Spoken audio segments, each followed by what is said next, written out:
नमस्कार दोस्तों, स्वागत है आपका हमारे YouTube चैनल फ्री एजुकेशन में। दोस्तों आज के इस वीडियो में हम एग्जाम में बार बार पूछे जाने वाले जीके जीएस के मोस्ट इंपोर्टेंट क्वेश्चन को डिस्कस करने वाले हैं। और दोस्तों सभी क्वेश्चन को हम बिल्कुल डिटेल में विथ एक्स्ट्रा फैक्ट के साथ में डिस्कस करेंगे, इसलिए वीडियो को बिना स्किप की लास्ट तक जरूर देखें। तो चलिए दोस्तों शुरुआत कर लेते हैं नंबर फर्स्ट क्वेश्चन से। पहला हमारा क्वेश्चन है, कौन सा संगठन लुप्त हो रही प्रजातियों के लिए रेड लिस्ट जारी करता है। दोस्तों यदि आपको पहले से किसी क्वेश्चन का आंसर पता है तो वीडियो को पॉज करें, अपना आंसर लगाएं कमेंट बॉक्स में और अपना आकलन करें कि आप कितने पानी में हैं, कितने क्वेश्चन का सही आंसर दे पाते हैं। दोस्तों जो प्रजातियां लुप्त हो रही हैं उनके लिए रेड लिस्ट जारी करता है international union for conservation of nature. ठीक है, इसके बारे में हम डिटेल जान लेते हैं। दोस्तों इस संस्था को शॉर्ट में क्या कहते हैं, IUCN कहते हैं। इसका फुल फॉर्म होता है international union for conservation of nature.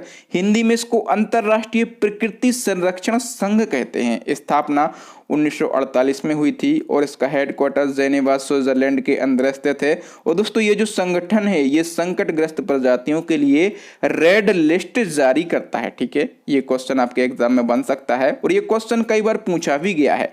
Next one की हम बात कर लेते हैं दोस्तों, किस संविधान संशोधन के द्वारा यह व्यवस्था की गई थी कि उपराष्ट्रपति के चुनाव के लिए संसद के दोनों सदनों की संयुक्त बैठक बुलाना आवश्यक नहीं है। तो देखिए दोस्तों 11वां संविधान संशोधन, ठीक है, और 11वां संविधान संशोधन ये कब हुआ था, तो ये 1961 में हुआ था। ठीक है, और इस संविधान संशोधन के द्वारा ये व्यवस्था की गई थी कि उपराष्ट्रपति के चुनाव के लिए संसद के दोनों सदनों की संयुक्त बैठक बुलाना आवश्यक नहीं है। नेक्स्ट क्वेश्चन है, किस संविधान संशोधन के द्वारा पंजाब राज्य को पुनर्गठित करके पंजाब और हरियाणा राज्य एवं चंडीगढ़ को केंद्र शासित प्रदेश बनाया गया था। तो देखिए दोस्तों 18वें संविधान संशोधन के दौरान, ठीक है, और जो 18वां संविधान संशोधन है ये कब किया गया था, तो ये 1966 में किया गया था। दोस्तों इसके द्वारा पंजाब राज्य को पुनर्गठित करके पंजाब और हरियाणा राज्य एवं चंडीगढ़ को केंद्र शासित प्रदेश बनाया गया था। ये क्वेश्चन भी पूछा जाता है।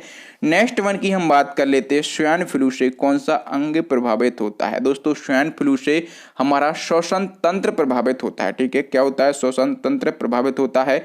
और फैक्टों की यदि हम बात करें दोस्तों, स्वाइन फ्लू वायरस से होने वाला एक रोग है। ये सीधा पूछा जाता है स्वाइन फ्लू किससे होता है, तो ये वायरस से होने वाला एक रोग है जो इन्फ्लुएंजा वायरस या फिर इसको H1N1 वायरस कहते हैं, इसके द्वारा होता है और इससे श्वसन तंत्र प्रभावित होता है। चूंकि ये रोग सबसे ज्यादा सूअरों में पाया जाता है इसलिए इसको स्वाइन फ्लू नाम दिया गया। नेक्स्ट वन की हम बात करें दोस्तों, ब्रिटिश शासन को भारत से उखाड़ फेंकने के लिए इनमें से किसने फ्रांसीसियों की मदद मांगी थी। तो दोस्तों ब्रिटिश शासन यानी कि अंग्रेजों को भारत से उखाड़ फेंकने के लिए जो टीपू सुल्तान था, ठीक है, इसने फ्रांसीसियों से मदद मांगी थी। और यदि हम फैक्टों की बात करें दोस्तों, टीपू सुल्तान आप लोग जानते होंगे ये कहाँ का शासक था, तो ये मैसूर का शासक था। ठीक है, और इसने फ्रांस की जो क्रांति हुई थी उसमें रुचि दिखाई थी तथा अंग्रेजों से यानी कि ब्रिटिश शासन को भारत से उखाड़ फेंकने के लिए इसने नेपोलियन से सहयोग मांगा था। और नेपोलियन कहाँ का था, तो नेपोलियन जो है ये फ्रांस का था। नेक्स्ट हमारा क्वेश्चन है दोस्तों, जूना खां किस राजा का असली नाम था। दोस्तों जो जूना खां है ये मोहम्मद बिन तुगलक का असली नाम था। किसका, मोहम्मद बिन तुगलक का असली नाम क्या था, जूना खां था। नेक्स्ट हमारा क्वेश्चन है दोस्तों, वर्ल्ड इकोनॉमिक आउटलुक रिपोर्ट कौन जारी करता है। दोस्तों वर्ल्ड इकोनॉमिक आउटलुक रिपोर्ट जो है ये IMF यानी कि इंटरनेशनल मॉनेटरी फंड जारी करता है। सी ऑप्शन सही हो जाएगा। और दोस्तों जो इंटरनेशनल मॉनेटरी फंड है इसको कब स्टेबल किया गया था, तो 1945 में इसको स्टेबल किया गया था और इसका हेडक्वार्टर जो है ये वॉशिंगटन DC में स्थित है। नेक्स्ट क्वेश्चन है, गवर्नर जनरल ऑफ बंगाल का नाम बदलकर गवर्नर जनरल ऑफ इंडिया किस अधिनियम के द्वारा किया गया। दोस्तों चार्टर्ड एक्ट 1833 के द्वारा गवर्नर जनरल ऑफ बंगाल का नाम बदलकर गवर्नर जनरल ऑफ इंडिया किया गया। सी ऑप्शन सही हो जाएगा। नेक्स्ट वन की हम बात कर लेते दोस्तों, असेंबली लैंग्वेज को मशीनी लैंग्वेज में कौन परिवर्तित करता है। दोस्तों असेंबली लैंग्वेज को मशीनी लैंग्वेज में जो कन्वर्ट करता है वो करता है असेंबलर। ए ऑप्शन सही हो जाएगा। देखिए दोस्तों, जो असेंबलर है यह एक ऐसा लैंग्वेज ट्रांसलेटर सॉफ्टवेयर है जो असेंबली लैंग्वेज या फिर लो लेवल लैंग्वेज में लिखे गए प्रोग्राम को मशीनी लैंग्वेज में कन्वर्ट कर देता है। नेक्स्ट क्वेश्चन है, नारायण सरोवर अभ्यारण्य निम्न में से किसके लिए प्रसिद्ध है? तो देखिए दोस्तों, जो नारायण सरोवर अभ्यारण्य है, सबसे पहले आपको पता होना चाहिए कि ये कहाँ पर स्थित है। दोस्तों, ये जो अभ्यारण्य है ये गुजरात के कच्छ में स्थित है, ठीक है। और ये चिंकारा के लिए फेमस है। चिंकारा क्या है दोस्तों? जो चिंकारा है ये हिरण की एक प्रजाति है, ठीक है। नेक्स्ट वन की यदि हम बात करें दोस्तों, भारत के किस राज्य में फुलहर झील स्थित है? दोस्तों, जो फुलहर झील है ये उत्तर प्रदेश के पीलीभीत जिले में स्थित है। कहाँ पर? उत्तर प्रदेश के पीलीभीत जिले में स्थित है। और दोस्तों, इसको गोमत ताल के नाम से भी जाना जाता है। जो फुलहर झील है इसको गोमत ताल के नाम से भी जाना जाता है, ठीक है। और गोमती नदी जो है दोस्तों ये इसी झील से निकलती है। ये क्वेश्चन ही बन सकता है कि गोमती नदी कहाँ से निकलती है, तो आप कहेंगे फुलहर झील या फिर गोमत झील से, ठीक है। और उत्तर प्रदेश की राजधानी लखनऊ जो है ये गोमती नदी के किनारे बसा है, ये आपको पता होगा। नेक्स्ट हमारा क्वेश्चन है दोस्तों, निम्न में से पेट्रोलियम के लिए कौन सा स्थान प्रसिद्ध है? दोस्तों, पेट्रोलियम के लिए प्रसिद्ध कौन सा स्थान है? अंकलेश्वर, ठीक है। जो अंकलेश्वर है ये पेट्रोलियम के लिए प्रसिद्ध है। नेक्स्ट हमारा क्वेश्चन है दोस्तों, सिंध की लड़ाई किस किस के बीच में हुई थी? तो दोस्तों, जो सिंध की लड़ाई है, ठीक है, ये राजा दाहिर और मोहम्मद बिन कासिम के बीच में हुई थी। तो इस क्वेश्चन का ए ऑप्शन सही हो जाएगा। सिंध की लड़ाई कब हुई थी? तो सिंध की लड़ाई जो है ये हुई थी 712 ईस्वी में, ठीक है। और सिंध के दाहिर और मोहम्मद कासिम के बीच में ये युद्ध हुआ था और इस युद्ध में मोहम्मद कासिम ने विजय प्राप्त की थी, ठीक है। किसने? मोहम्मद कासिम ने इसमें विजय हासिल की थी और अरबों की सत्ता स्थापित की थी। नेक्स्ट क्वेश्चन है, निम्नलिखित में से किस द्रव का घनत्व सबसे कम है? दोस्तों, ये जो 4 लिक्विड हैं आपको बताना है कि इनमें से किस लिक्विड की डेंसिटी सबसे कम है। दोस्तों, जो पेट्रोल है इसकी डेंसिटी इन 3 लिक्विड के कंपेयर देन सबसे कम होती है। डी ऑप्शन सही हो जाएगा। नेक्स्ट क्वेश्चन की बात करेंगे, पानी के अंदर हवा का बुलबुला किस तरह बर्ताव करता है? ये क्वेश्चन पूछा जाता है। दोस्तों, पानी के अंदर जो हवा का बुलबुला होता है यह एक अवतल लेंस की तरह बर्ताव करता है। डी ऑप्शन सही हो जाएगा। नेक्स्ट हमारा क्वेश्चन है दोस्तों, श्री अरबिंदो आश्रम कहाँ पर स्थित है? दोस्तों, श्री अरबिंदो आश्रम जो है ये स्थित है पौंडीचेरी में। कहाँ पर? पौंडीचेरी में स्थित है।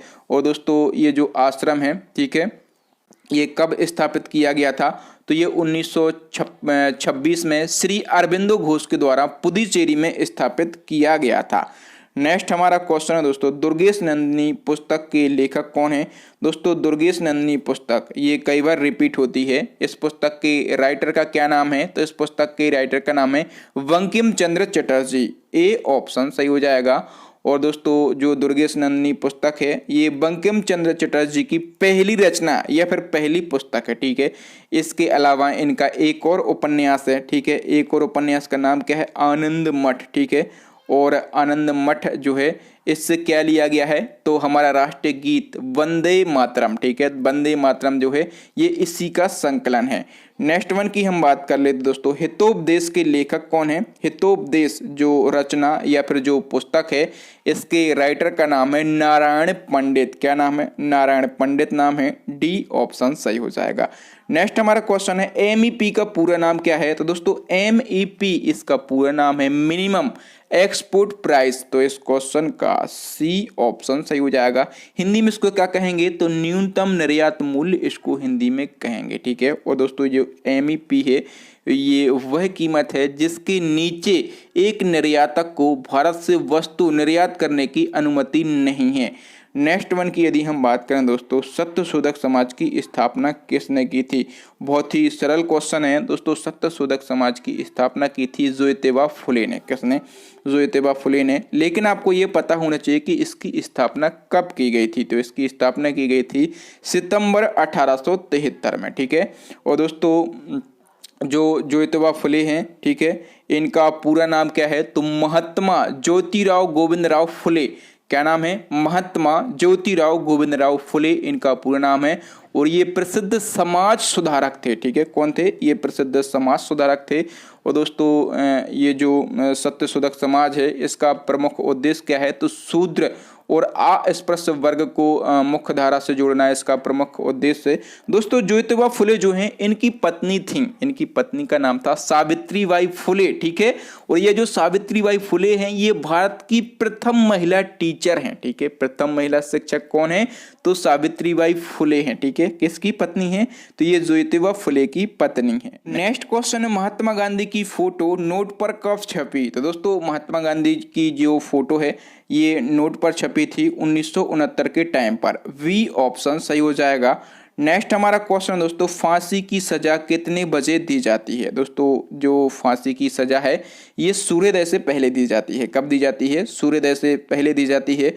और फैक्टों को हम जान लेते हैं दोस्तों, फांसी की सजा जो है ये सूर्योदय से पहले दी जाती है। ठीक है, लेकिन इसका कोई समय निर्धारित नहीं है। सामान्यतः ये 6 बजे दी जाती है, लेकिन ये बढ़कर 7:30 बजे भी हो सकती है। ठीक है, कोर्ट द्वारा फांसी की सजा की तारीख दी जाती है और फांसी का समय जेल अधीक्षक निर्धारित करता है। किसी दोषी व्यक्ति को फांसी देने के लिए उसे सुबह 3 बजे उठाया जाता है, जिसके बाद वह अपने दैनिक कार्य जैसे नहाना धोना पूजा आदि करता है। उसके बाद 5 बजे तक जल्लाद के पास में उसको लाया जाता है और जल्लाद जो है फांसी की तैयारी के लिए आधे घंटे का समय लेता है, जैसे कि उसके हाथ पांव बांधना। ठीक है, और मुंह पर जो वो काला कपड़ा लगा देते हैं वो। ठीक है, उसके बाद जो जल्लाद है वो जेल अधीक्षक के इशारे का वेट करता है। जैसे ही जेल अधीक्षक अपने रूमाल से इशारा करता है तो जल्लाद जो है ये लीवर को खींच देता है और कैदी को फांसी पर लटका दिया जाता है। नेक्स्ट वन की यदि हम बात करें दोस्तों, संविधान की संचालन समिति के अध्यक्ष कौन थे? दोस्तों संविधान की जो संचालन समिति थी इसके अध्यक्ष कौन थे? डॉक्टर राजेंद्र प्रसाद थे। ठीक है, और डॉक्टर राजेंद्र प्रसाद आप लोग जानते होंगे ये हमारे इंडिया के फर्स्ट प्रेसिडेंट हैं।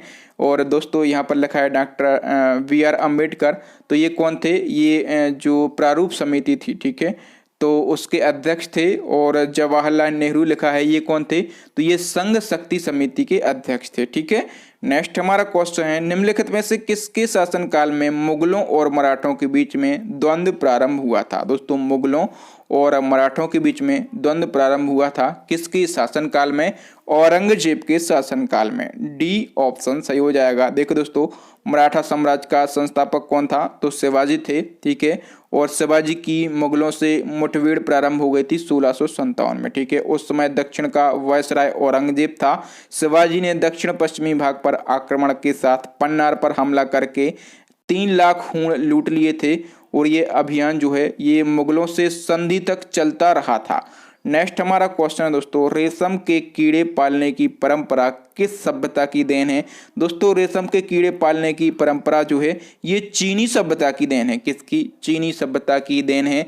और देखो दोस्तों यहाँ पर एक टर्म यूज हुआ है रेशम। यहाँ से आपके एग्जाम में कई क्वेश्चन पूछे जाते हैं। सबसे पहले पूछा जाता है रेशम कीट पालन को क्या कहा जाता है? तो आप कहेंगे जो रेशम कीट पालन होता है उसको सेरीकल्चर कहा जाता है। ठीक है, और रेशम के उत्पादन में भारत जो है ये चीन के बाद दूसरा सबसे बड़ा देश है। ठीक है, सबसे बड़ा रेशम का उत्पादक देश कौन सा है? चीन है। उसके बाद कौन सा है? अपना देश भारत है। ठीक है, और अपने देश भारत में रेशम का उत्पादन विश्व के कुल उत्पादन का कितना होता है? तो 18% होता है। ठीक है, और दोस्तों यदि भारत में राज्यों का पूछा जाए तो भारत में रेशम का सबसे बड़ा उत्पादक राज्य कौन सा है? तो रेशम का सबसे बड़ा उत्पादक राज्य जो है ये कर्नाटक है। ठीक है, कर्नाटक में देश के कुल रेशम उत्पादन का 50% रेशम उत्पादित किया जाता है। ठीक है, अपने देश की क्या स्थिति है वर्ल्ड में? तो रेशम का प्रोडक्शन जो है अपना देश जो है सेकंड स्थान पर है। ठीक है, पहले स्थान पर है चाइना। और भारत में यदि राज्यों को देखा जाए तो कर्नाटक पहले स्थान पर है। कर्नाटक जो है ये रेशम का 50% उत्पादन करता है। दोस्तों आज के लिए इतना ही। आपको फैक्ट कैसे लगे, मेरे पढ़ाने का तरीका कैसा लगा, ईमानदारी से आप फीडबैक दें। हमें आपके जो पॉजिटिव कमेंट होते हैं उससे एनर्जी मिलती है और इसी प्रकार से मेहनत करने के लिए हम मजबूर हो जाते हैं और आपके लिए इसी प्रकार का इम्पोर्टेंट और प्यारा प्यारा कंटेंट लाते रहते हैं। नेक्स्ट एंड लास्ट क्वेश्चन आपके लिए challenging question, Corbett national park किस जानवर की सुरक्षा के लिए स्थापित किया गया था? ये आपको बताना है कॉर्बेट नेशनल पार्क जो है ये किस राज्य में स्थित है ये आपको बताना है। इसकी स्थापना कब की गई थी ये आपको बताना है, ठीक है। इसका नाम कब बदला गया ये आपको बताना है। तो 4 बातें यदि आप हमारा वीडियो बहुत ही अच्छे से देखते हैं, यदि आप फैक्टों को नोट करते हैं, याद करते हैं, तो आप जरूर बताएंगे, ठीक है। मैं ऐसे स्टूडेंट को बहुत ही अच्छे से नोटिस करता हूं, मैं सभी कमेंट रीड करता हूं, ठीक है।